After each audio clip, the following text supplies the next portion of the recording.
time to review the news. And Kojo, this morning, we're joined by three people via Zoom. Of course, Dr. Sam Asasante, who is political scientist and head of Center for European Studies at the University of Ghana as well. Dr. Pakwesi Ejiafola-Bedu, development analyst, and as well Dr. Beniasha, lecturer at the University of Professional Studies here in Accra. Thank you all doctors for joining us this morning. It's midweek as usual, and we definitely like to hear from you. But Kojo, who do we start with, Dr. Asante? It looks like every day we start with Dr. Asante. So let's change it today. Okay. Let's go to you, Dr. Pakwesi Ejiafola-Bedu. Okay. If you can hear us, Dr. Bedu, tell us how your week has been so far, what you have on your mind and on your heart you'd like to share with us this morning.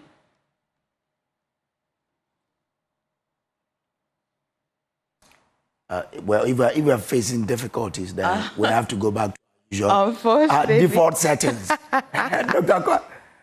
Okay, we're told he's all right. Yes, Dr. Bedu, let's hear you. Yes, Kojo, very good morning to you.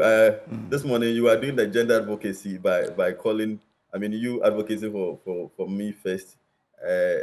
Your sister, your colleague was doing the other way. Yeah, so gender is not always about women. Anyway, Dr. Asante, good morning to you. Dr. Asha, good morning. Yes, sir. The week, Kojo, I think it's increasingly become very eventful. Because of senior high school placement issues, and of course,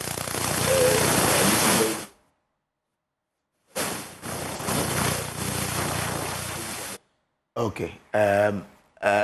Doc, there seem to be a lot of distractions or obstructions in your sound, so we'll rectify it and come back to you. But let's bring in Dr. Kwame Asante. Doc, let's have your reflections.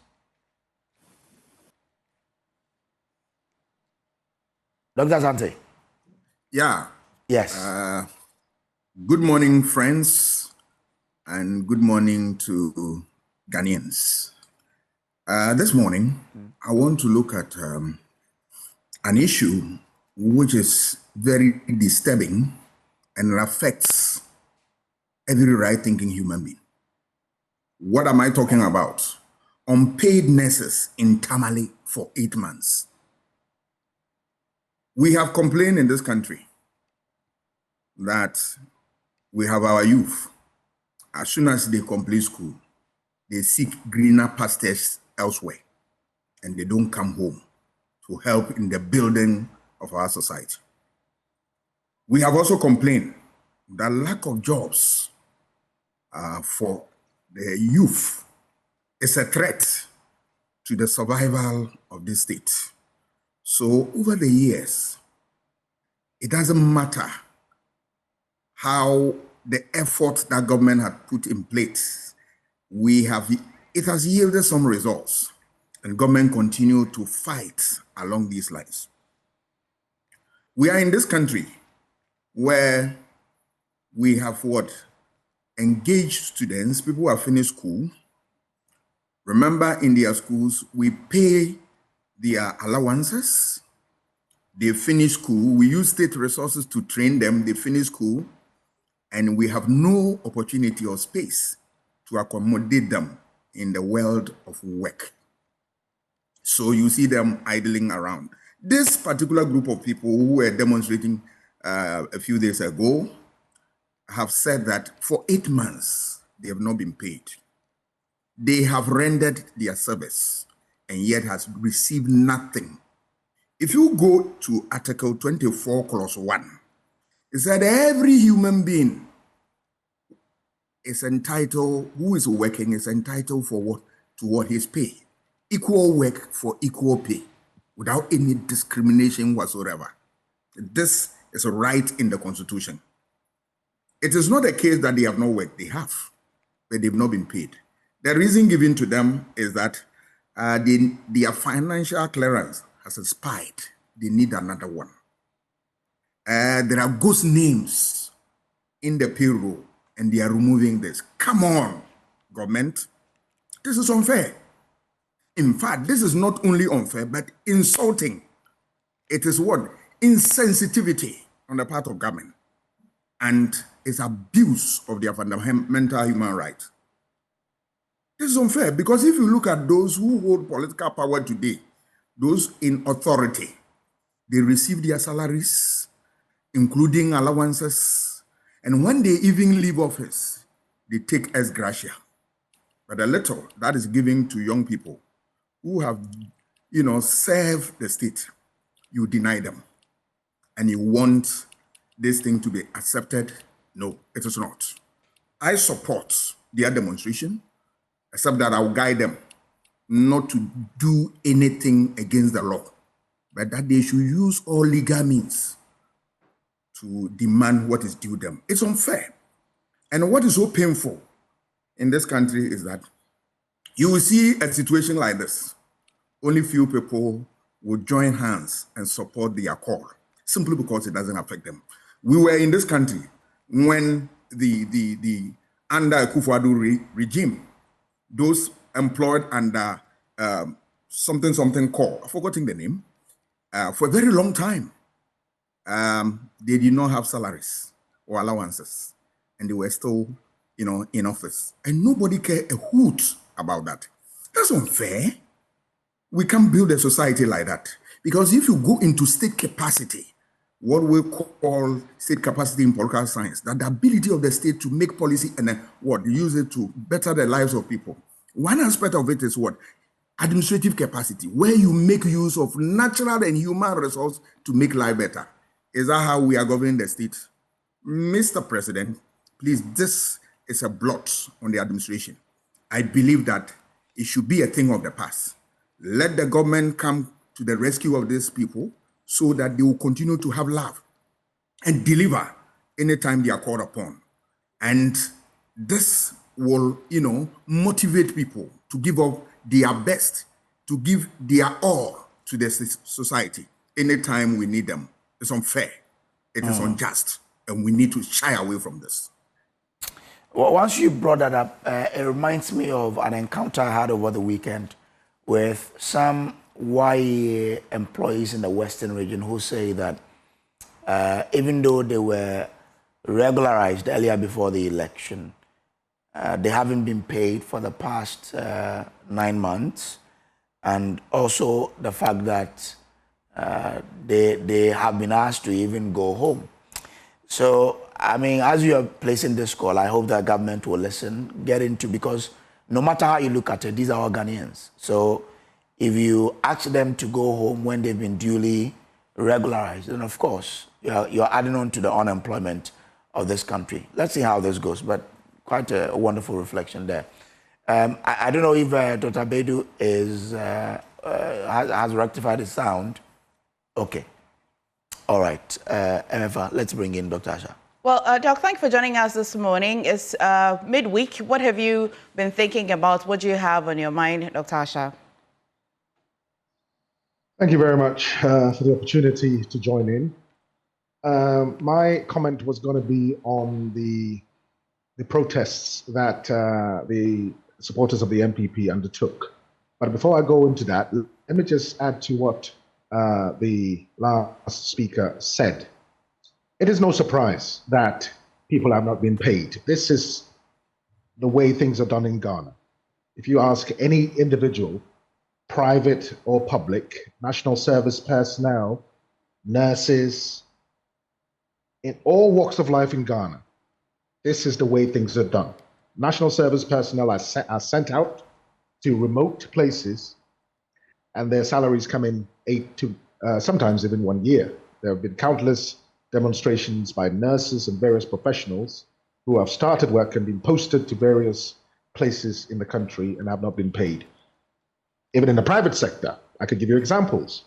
I could give you examples of news presenters who have not been paid and still appear on radio stations and TV stations on a monthly basis. So this is not new. It's just a cultural thing. Unfortunately, there are no mechanisms to enforce these things, because if you do enforce, you will be threatened and thrown out, because jobs are so difficult to come by that they expect you to celebrate the fact that you have a job in the first place. So if it's going to take 1 year to come, you just you just hope and pray that it does come. This is the culture that we're in. Sad one, but that's the reality of it. It spans the government sector as well as the private sector. I think 2 years ago, one TV network, news network, people had to resign en masse. I forgot the name of it, and even if I remembered, I don't think it might be appropriate to say it here. But it was in the news where people just quit because they just simply couldn't get paid. That's the way things are done here. So there's nothing surprising to it. Now, my comment then would focus on the demonstrations that the NPP supporters have undertaken. Look, when I look at these things, it baffles me a bit. The NDC is in power, and they are in charge of the state mechanism of enforcement. This whole drama that is constantly associated with arrests has to stop. The idea of people, police officers and officers from the security services wearing face masks, dressed like ninjas on the back of pickups, it's reminiscent of vigilantes and rebels in the Democratic Republic of Congo and place war zones. This is a civilized country. There is no need for the racket associated with arrests. There is no need for face masks. There is no need for night arrests. You can just wear a suit, go into somebody's house if you have an arrest warrant, and arrest them. This idea of, I think it's a cultural thing where the security forces want to be feared. There's that element, and it cuts across our culture. Teachers want to be feared, lecturers want to be feared, police officers want to be feared, because of the position they're in. But it's totally unnecessary, because what happens is, even if you're going to arrest somebody, and an arrest is nothing. In law, the law professionals will tell you that an arrest means nothing. It means that you're being taken for interrogation and for investigation to establish the facts of the case.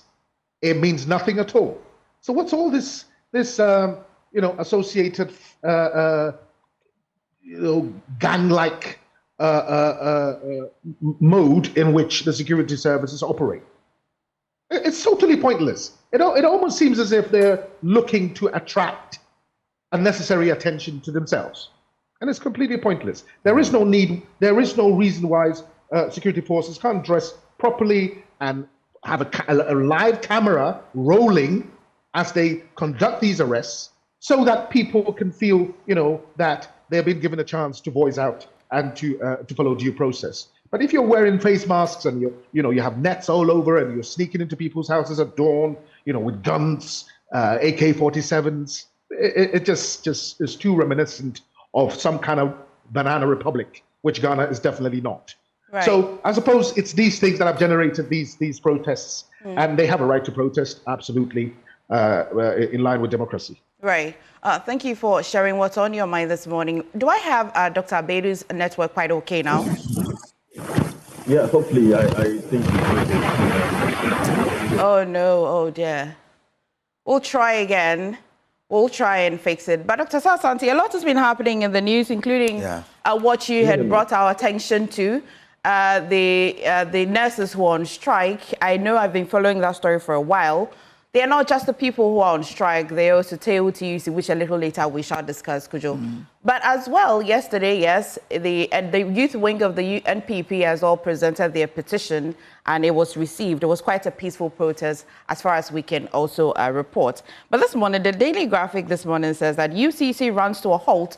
70,000 students, 4,000 staff bear GTech brands. And I think this is, Kujo, this is on the back of GTech directing the Vice Chancellor to not proceed as Vice Chancellor because of what his retirement. Exactly. Absolutely. Yes. Okay. I know that his lawyers as well have responded to that. As well as UTAG UCC, and they say that UTAG themselves approved the council's appointment of him to continue for 2 years. Right. So they are wondering what has changed that all of this is happening, and they want GTech to withdraw that particular directive that it has given to the Vice Chancellor. That's a good update. The story is on page 3 of the Daily Graphic this morning. But another one that has almost everybody's attention is Justice Baffoe-Bonnie nominated as Chief Justice. Story is on page 13 of the Daily Graphic this morning. We shall get into that. This is because the Attorney General as well has been responding to the application by the former Chief Justice Gertrude Torkornoo,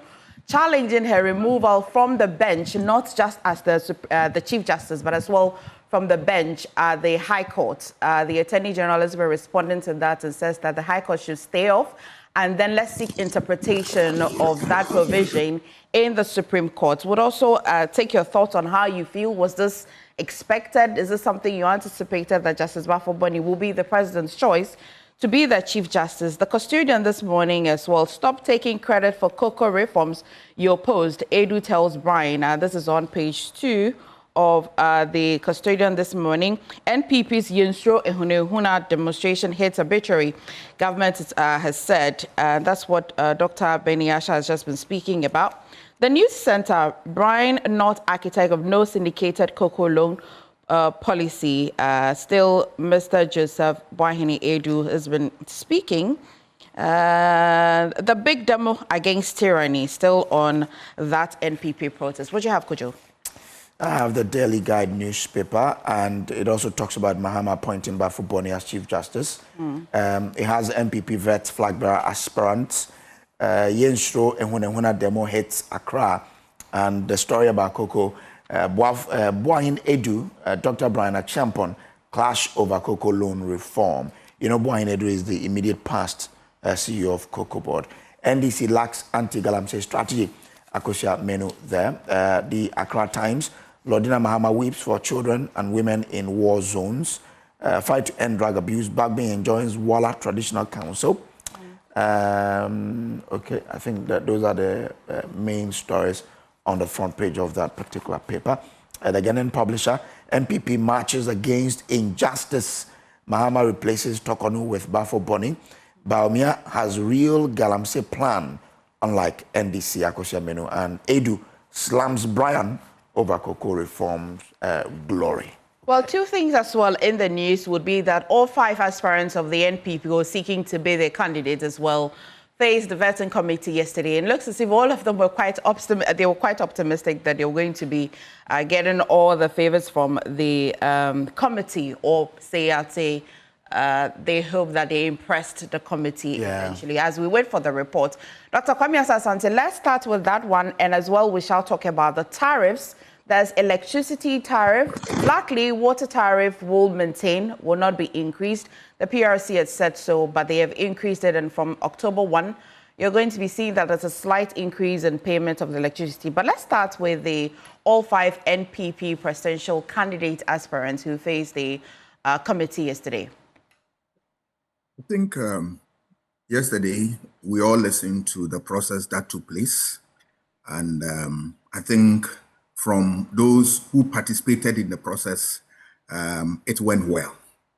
It's my hope and prayer that all those whose hopes are high to receiving the nod will be given the nod. But that aside, I belong to that school of thought which believe that if you are called to, or if you show yourself up to run as a flag bearer, and you are giving fees to pay as part of the conditions to fulfill in order to get yourself in the process, you should be able to find ways by which you can raise revenue to do that. But I have also observed with difficulty sometimes the quantum of money that is required.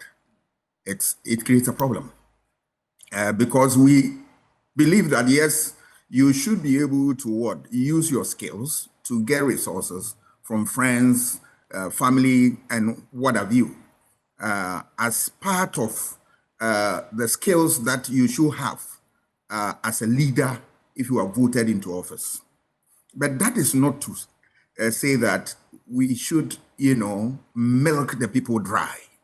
What I've seen in terms of the figure that has been thrown out as a development levy for those who are contesting for the selection for the MPP flag bearer race. It's very unfortunate that you are paying 4 million and then, clandestinely, they cover it up with, a statement that this is for development levy. But if you want levy, I'm not sure you should tie it up to the conditions for being an eligible, candidate for the election. No, it should have been something different, separate, so that everybody in the party can donate to that. But once you add it, then it becomes a condition for people to meet. For me, that is worrying in the sense that we are crying in this country against monocracy, that our democracy is becoming too much of money-driven democracy. And it takes weak people with little finance, and they have the wherewithal to lead the state out of the political realm. Is that what we want to encourage in this country? For me, it's unfair and it's unjust. And it's very intimidating. You realize that those who were not even interested in this and stood against it, obviously are beginning to fall in line, because it's going to be a condition that will take you out of the conversation. We cannot build our democracy on monocracy. If we go on that trajectory, I am afraid a time will come, is only the rich and the powerful who will, venture into politics. But the resource that we are going to get will not be palatable. It is not true that if you have resources, you have what it takes to govern. It's not true. Otherwise, rich people would have left this country all the time. But is that what we are seeing? We should not encourage this. I agree that we should be able to, have some skills to be able to mobilize resources for such an exercise. But if it goes way too high, then it becomes an aberration, a misnomer. And I think we should stop this. Shall we try it? Okay. The issue of Baffoe-Bonnie. We'll come to that. Exactly. We'll come to that. Well. Maybe we'll try Dr. Abedo again, see if the network is okay. Dr. Abedo, if you can hear me, you want to take a bite on this particular one? Yes, I hope you can hear me this time. Yes. Thank you. Very unfortunate. So I think I'll take a bit a longer time, because I still want to talk about the issues the personal observations that I've taken notice of for That's the past few days. Yeah. I just want to touch briefly on the senior high school placement, which is currently becoming a trouble for most parents.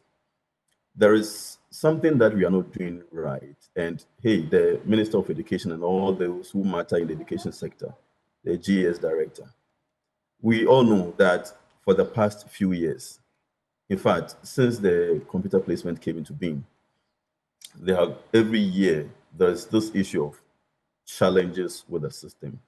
And I think the media has been asking a lot of questions regarding what we are doing to correct these problems.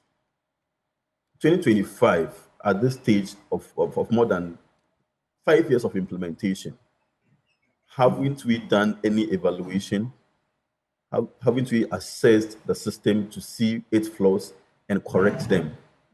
Why are we always making it look as if we were a developing country, there is nothing that can be done to that perfection, or at least close to perfection?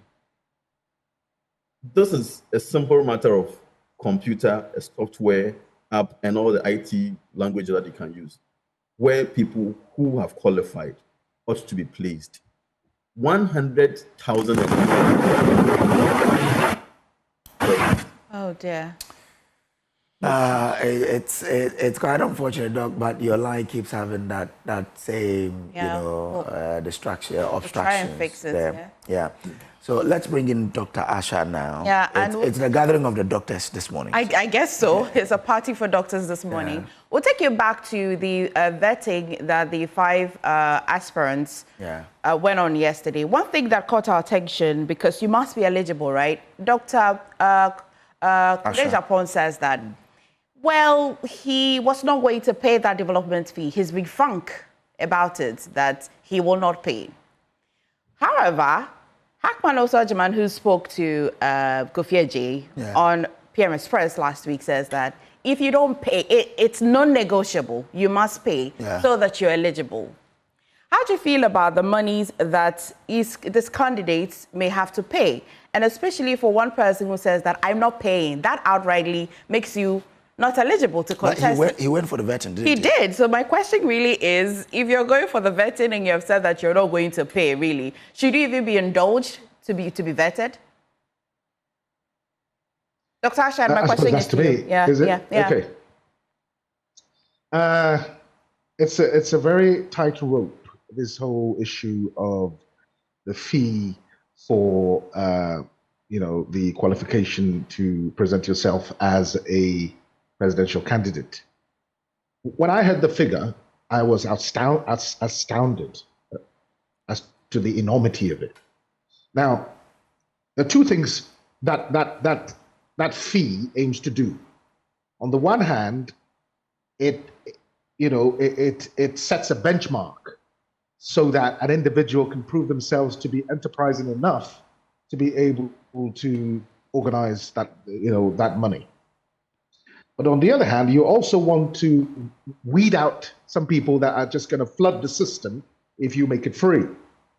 Now, it's a tightrope because if you're not careful, you're discouraging democracy, because that means that on the basis of money, people are essentially being vetted on the basis of financial clout.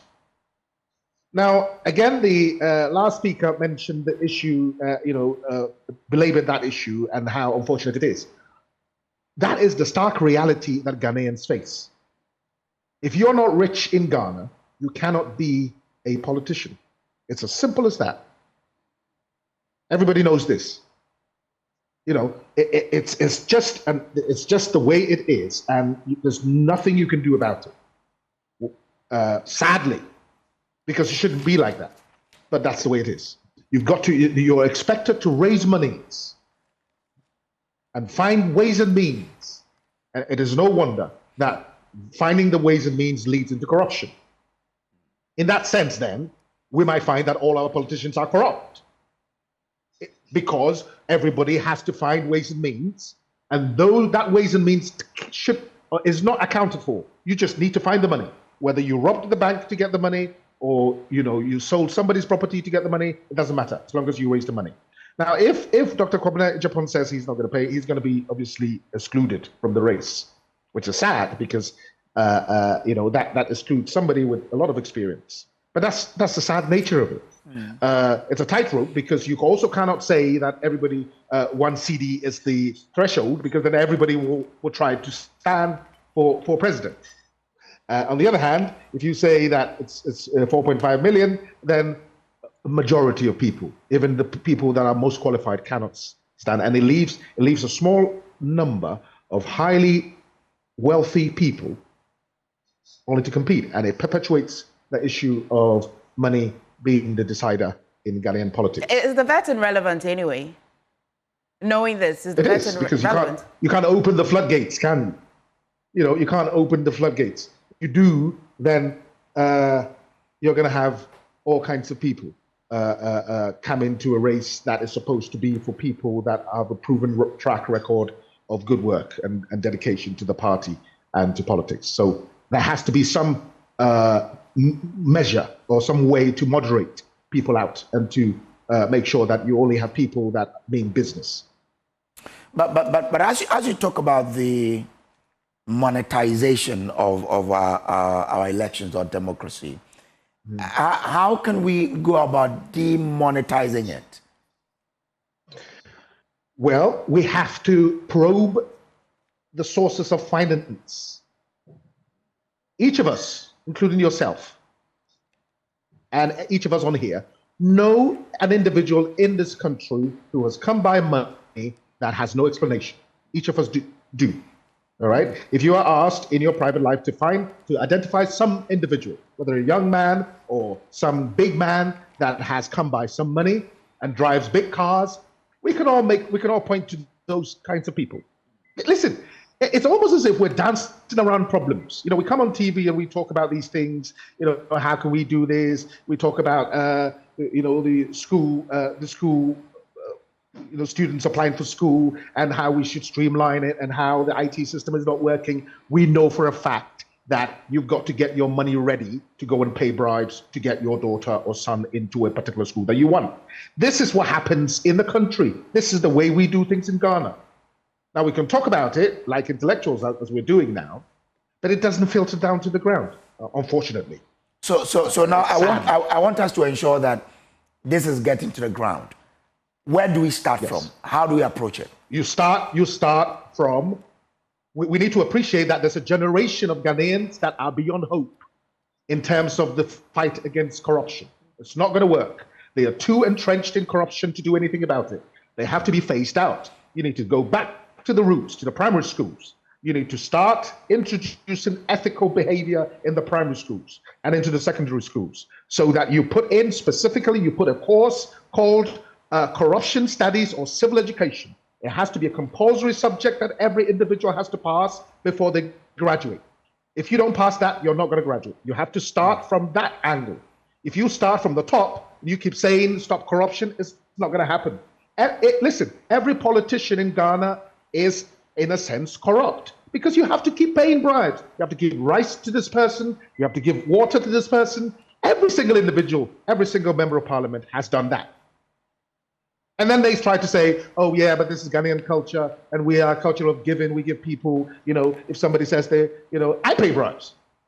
I pay bribes sometimes because I see a police officer says, oh, Dr. Asha, I'm thirsty.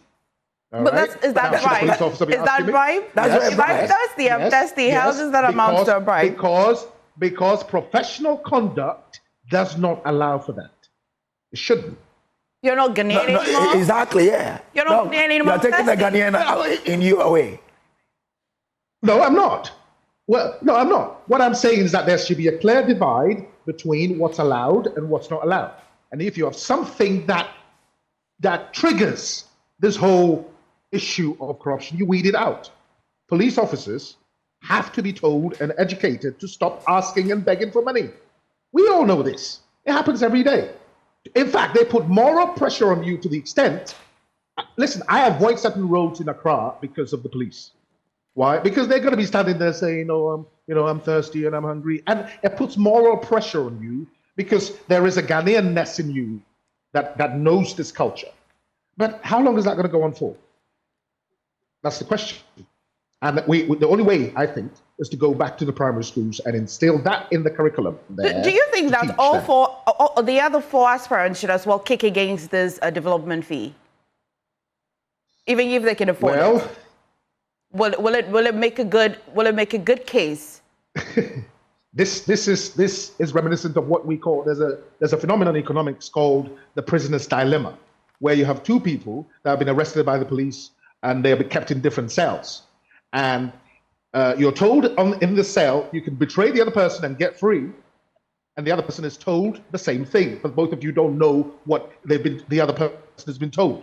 The question is, if you say that somebody's going to pay, if you say that I'm not going to pay, somebody's going to pay, and you're going to be excluded, and for those people that are paid, they're going to be happy that you've been excluded anyway because it reduces the number. So you have to make a choice, unfortunately. Hard choice, you have to. Well, shall we go back to Dr. Sasson? Yeah, exactly. I mean, from where Dr. Asha has brought us, what does he also make of? Doc, Dr. Asha clearly wants us to distinguish between what constitutes bribe and what probably will amount to, say, a gift you're giving to an individual that he believes can shape our society and stop all of this monetization that we brought into politics. What do you think? We are a group of hypocrites in this country. That their stark reality is here, but you see people dancing around it. We know that you don't need to give anybody money as a way of influencing the person, but they hide. You see people saying that, oh, it's normal to give transport. I gave transport of 100 Ghana to this person to be able to come over and vote. If you're going to exercise your democratic right, Do I have to pay for your transport? No. Certain basics, we have got them wrong. And that is why we are here. I will continue from where Dr. Acha stopped, right? He talked about issue of what we educating people. The socialization has broken down from families, institutions, public schools, and the rest. We have to inculcate these values in people so that they grow with that. You don't have to wait for them to get to university before you teach them about what issues of corruption and all that. By that time, I'm sure that we will not have any right-thinking human being who will proceed with integrity to be able to imbibe all these things. Okay. We have to start from what? The basics. Okay. And then 2, issue of what? Strict enforcement of the rules. The rules, political class have made the rules in such a way that if it is about them, there is no point of enforcing them. They will all, sweep it under the carpet. But if it's against them, then you see them coming out to speak. And that is the hypocrisy I'm talking about. That look at this amount of money. I have listened to almost all the contestants, and they justify why the party should levy this. So we talking about it, it becomes pointless because they themselves, who are the direct recipient of this policy, are themselves jumping to it and then, supporting it. That's unfortunate.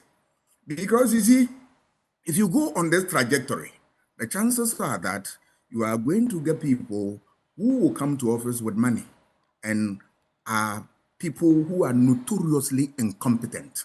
You are not going to get them because once they are able to throw money out and then get some people to support them, they are in power. But remember, in politics, it is not about money. It's about ideas. It's about your records. And that's why Aristotle said that politics must be handled by those who are intellectually fit, people who have the wherewithal to be able to address our challenges. They are people who can come out with innovations, people who can deal with our problems head on. Those are the people we give power to. But unfortunately, in this country, we give power to people who are popular, not necessarily efficient, people who have money so that they can always, smile with them, and then people who have the right connections. I'm afraid these are out of the basics of politics. Doc, let's move on and deal with the PURC's announcement of tariff increment. Tariffs, yeah. I think that Doc wanted to actually start off with the nomination of the Chief Justice. Okay, all right. Absolutely. So it would just be right. Doc, you want to start with that one? We'll go to the... Yes. Regardless, we're going to pay that tariff, are we not? We will. So we'll talk about it. But it is even the quarterly one. The main one is yet to be... What you have to do is load your wallet anyway. But Doc, let's talk about the nomination of Justice Baffoe-Bonnie. Of course, he's the acting. Many have said that this is in order. What does it look? What are the optics for you? I support this nomination. It is nothing but an apt description of what we expect in terms of nomination. Seniority is important. What is the point of somebody nominating somebody who is a far junior? And he creates all manner of it raises eyebrow within the legal fraternity. We have seen it time and again, even though the law says that, yes, once you have a list of people, you can select from that. But there has always been concern expressed in this regard.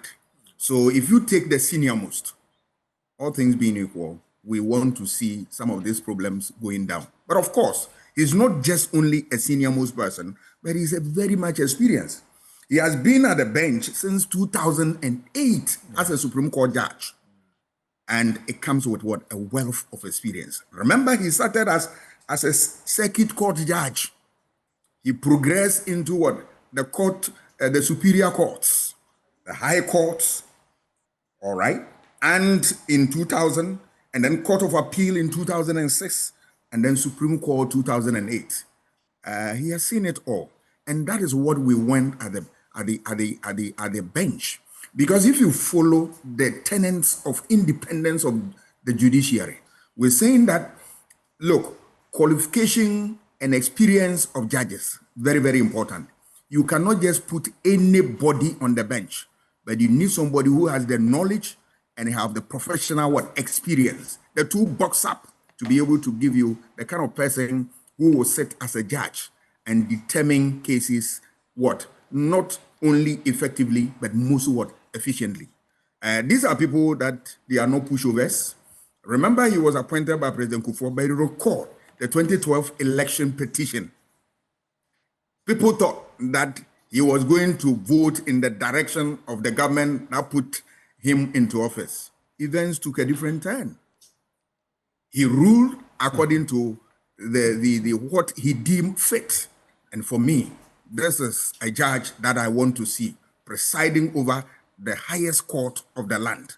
A judge who is strong, a judge who is knowledgeable, a judge who is bold, and a judge who fears nobody. It doesn't matter whether you appointed me or not. I will speak truth to power. Look at his recent statement about Galamsey. One would have thought that even that one could scuttle his chances of he becoming the Supreme Court judge.